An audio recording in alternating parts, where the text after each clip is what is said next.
bottom line on nuclear weapons is that when the president gives the order, it must be followed. There's about 4 minutes between the order being given and the people responsible for launching nuclear weapons to do so. As president, I will make it clear that the United States will treat cyber attacks just like any other attack. We will be ready with serious political, economic, and military responses. We came, we saw, he died.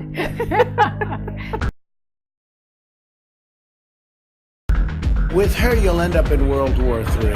I want the Iranians to know that if I'm the president, we will attack Iran. Right now, Senator, for us to control all of the airspace in Syria would require us to go to war against Syria and Russia.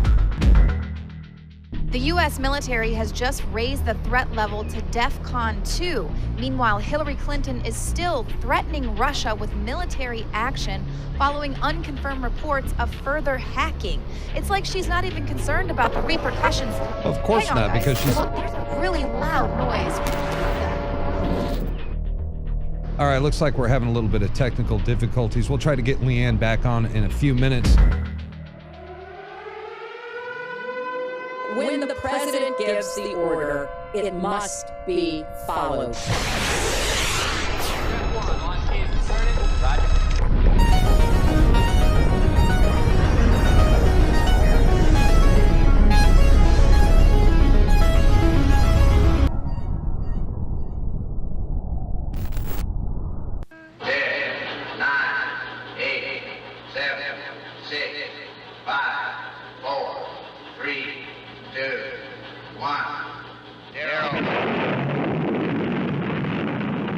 These are the stakes.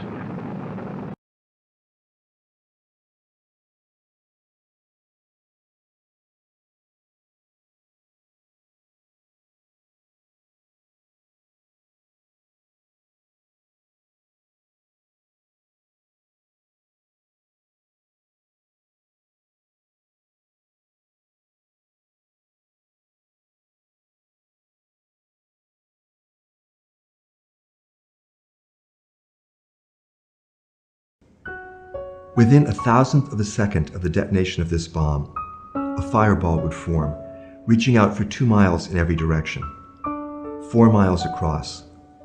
Within this area, temperatures would rise to 20 million degrees Fahrenheit, which is hotter than the surface of the sun, and everything would be vaporized. The buildings, the people, the trees, the upper level of the earth itself. To a distance of 4 miles in every direction, the blast would generate winds in excess of 600 miles per hour and blast pressures greater than 25 pounds per square inch. Forces of this magnitude can destroy anything that human beings can build. Underground shelters would collapse. To a distance of 6 miles in every direction, the heat would be so intense that automobile sheet metal would melt. To a distance of 10 miles in every direction, the blast would still generate winds in excess of 200 miles per hour and blast pressures greater than 10 pounds per square inch.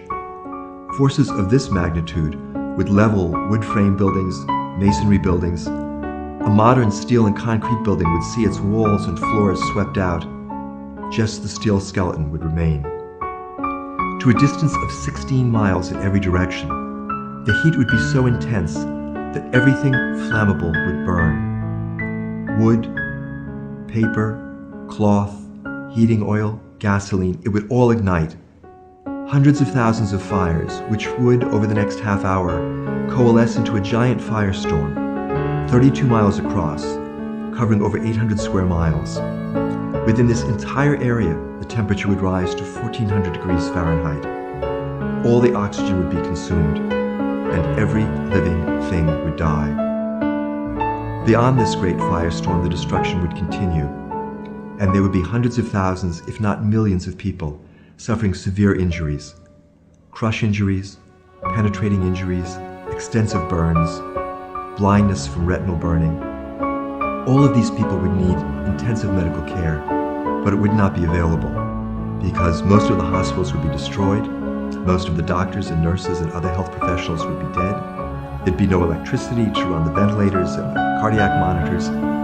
Most of the medical supplies would be exhausted within hours, and the vast majority of these people would not receive any medical care at all. They would die alone and in great pain.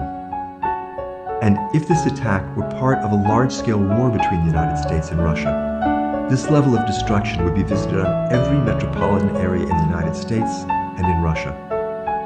A study which Physicians for Social Responsibility published in 2003 showed that if just 300 of the warheads in the Russian arsenal detonated over urban targets in the United States, something between 75 and 100 million people would die in the first half hour.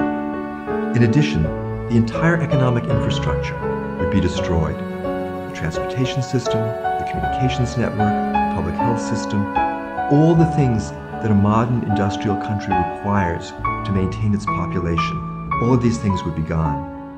And it is probable that in the ensuing months, the vast majority of the American and Russian population, those who were not killed outright in the first half hour of the attack, they too would die from starvation, from exposure, from epidemic disease, from radiation poisoning.